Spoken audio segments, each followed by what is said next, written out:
नमस्कार दोस्तों, मैं जयलक्ष्मी संस्कार स्कूल से।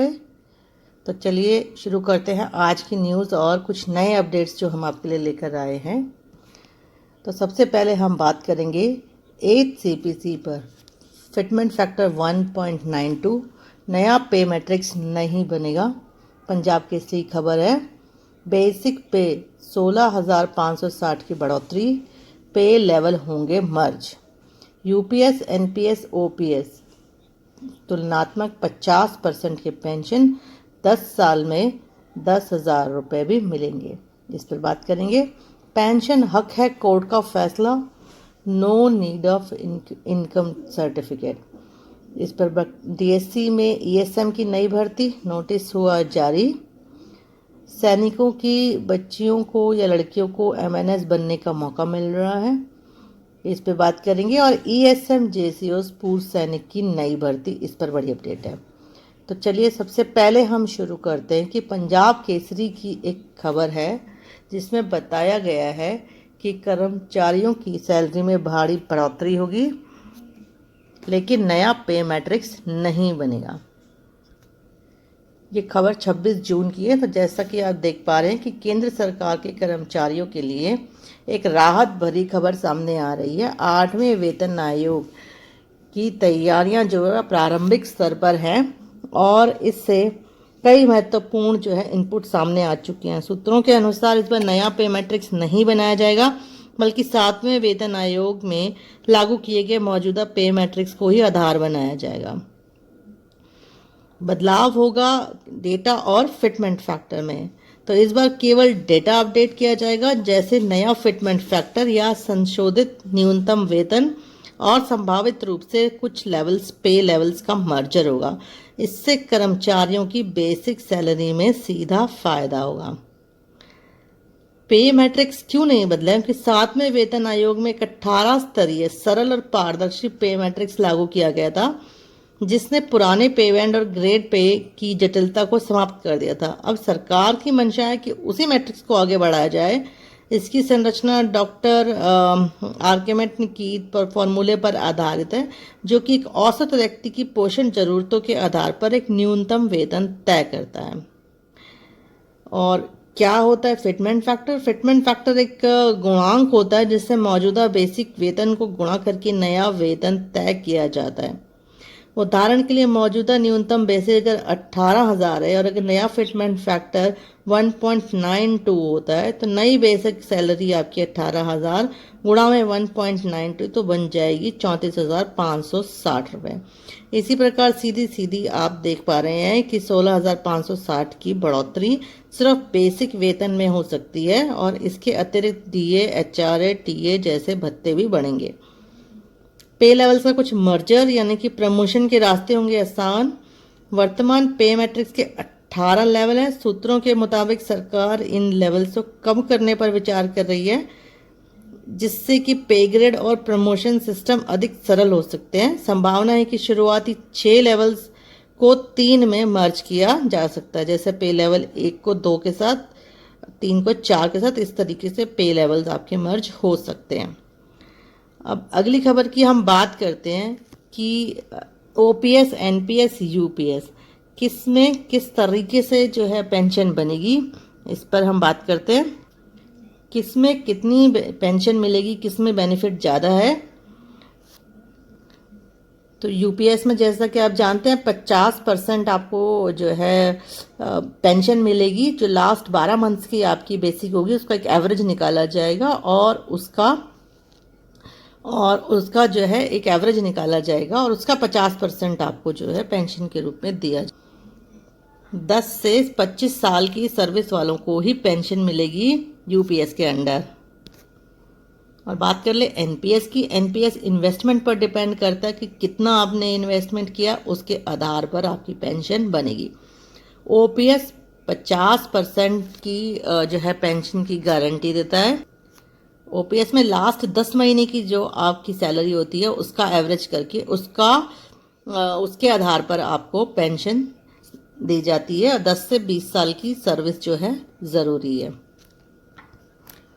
मिनिमम पेंशन 10,000 यूपीएस के तहत है, और ओपीएस के तहत 9,000 रुपये 10 साल में आपको पेंशन मिलेगी। ये यूपीएस और एनपीएस। फैमिली पेंशन की देखें तो फैमिली पेंशन आपकी 60% of the pay out admissible जो है यूपीएस में, और एनपीएस में जो है जितना भी अमाउंट आपने डाला है उस पर डिपेंड करेगा, और 30% ऑफ बेसिक सैलरी जिसमें 9,000 कम से कम तो मिलेगी, ये होता है आपका ओपीएस में। चलिए आगे बात करते हैं कि पेंशन कोई दान नहीं है। सरकारी कर्मचारियों के मानसिक रूप से विकलांग आश्रितों को आय प्रमाण पत्र के बिना भी पेंशन दी जा सकती है। मद्रास उच्च न्यायालय का यह फैसला आया है। पेंशन को हमेशा अधिकार के रूप में देखा गया है, ये कहना है न्यायमूर्ति GR स्वामीनाथन और न्यायमूर्ति के राजशेखर की पीठ ने कहा है यह कि पेंशन को हमेशा अधिकार के रूप में देखा गया है, दान या यह कोई भीख नहीं है, कोई दान नहीं है। जब मानसिक रूप से विकलांग लोगों को लाभ देने की बात आती है तो अधिकारी को तत्परता दिखानी चाहिए।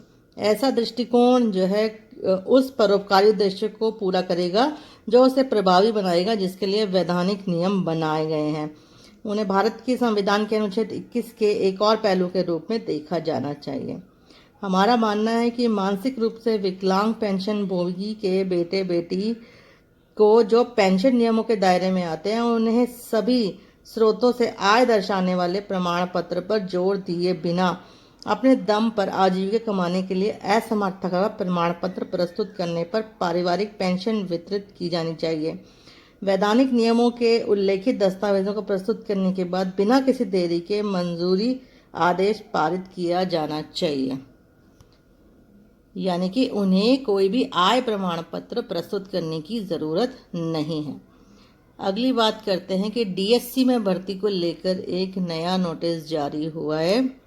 ये भर्ती जो है 1 जुलाई 2025 को फिजिकल प्रोफिशिएंसी टेस्ट होगा और 3 जुलाई को एक बैटल फिजिकल एफिशिएंसी टेस्ट होगा, जिसके लिए रिपोर्टिंग टाइम आपका 29 जून को 16 बजे यानी कि 4 बजे to be organise at MUN centre Mangalore. इसके अंदर एलिजिबिलिटी आपकी रहेगी कि मद्रास इंजीनियर ग्रुप रेजिमेंट्स में आपकी सर्विस होनी चाहिए और मैट्रिक या उससे अबव आपको जो है आपकी एजुकेशन क्वालिफिकेशन होनी चाहिए। सिपाही 40 और 46 और सिपाही क्लर्क के लिए 48 साल की आपकी एज लिमिट जो है दी गई है। मेडिकल कैटेगरी शेप 1 होनी चाहिए। तो ये सब चीज़ें आपको इसके अंदर बताया गया कि कैरेक्टर एग्जाम्पलरी और वेरी गुड होना चाहिए। तो इन सब चीज़ों को जिसको भी जो है अप्लाई कर सकते हैं, जिसको भी करना है।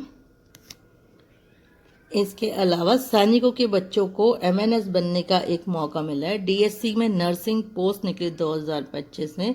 क्वालिफाइंग नीट UG 2025 जो क्वालिफाई है वो इसके लिए अप्लाई कर सकते हैं।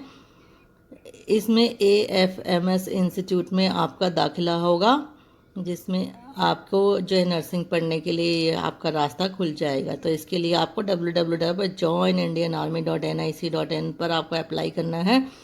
इसके लिए जो भी पूर्व सैनिकों के बच्चे हैं उनको 12th पास होना ज़रूरी है और नीट UG का एग्ज़ाम 2025 का कंडक्ट होना चाहिए। तो जो 50% इंग्लिश में नंबर है और आपका सब्जेक्ट जो होगा वह फिजिक्स केमिस्ट्री बायोलॉजी होगा, तभी आप इसमें अप्लाई कर सकते हैं। इसके अलावा जॉब से अपडेट है कि गवर्नमेंट ऑफ तमिलनाडु ने एक्स सर्विसेज वेलफेयर JCO के लिए वैकेंसी निकाली गई है। ये वैकेंसी JCO के लिए है। जो वेलफेयर ऑर्गेनाइजर्स हैं उन्होंने 8 वैकेंसी निकाली हैं। इसमें जो सैलरी मिलेगी वो 36,900 से लेकर 1,35,000 सैलरी मिलेगी और पे लेवल 18 की सैलरी दी जाएगी। तो JCO के लिए भर्ती निकाली गई है। इसमें 10th पास एक्स सर्विसमैन और आर्मी, एयरफोर्स, नेवी वाले सभी अप्लाई कर सकते हैं। इसके लिए आर्मी, नेवी, एयरफोर्स वाले सभी अप्लाई करेंगे। JCO रैंक तक के अप्लाई कर सकते हैं। इसमें अप्लाई करने के लिए 3 साल से ज़्यादा रिटायरमेंट का टाइम का समय नहीं होना चाहिए। अप्लाई करने का लिंक जो है आपको मिल जाएगा। आप वेबसाइट से भी अप्लाई कर सकते हैं।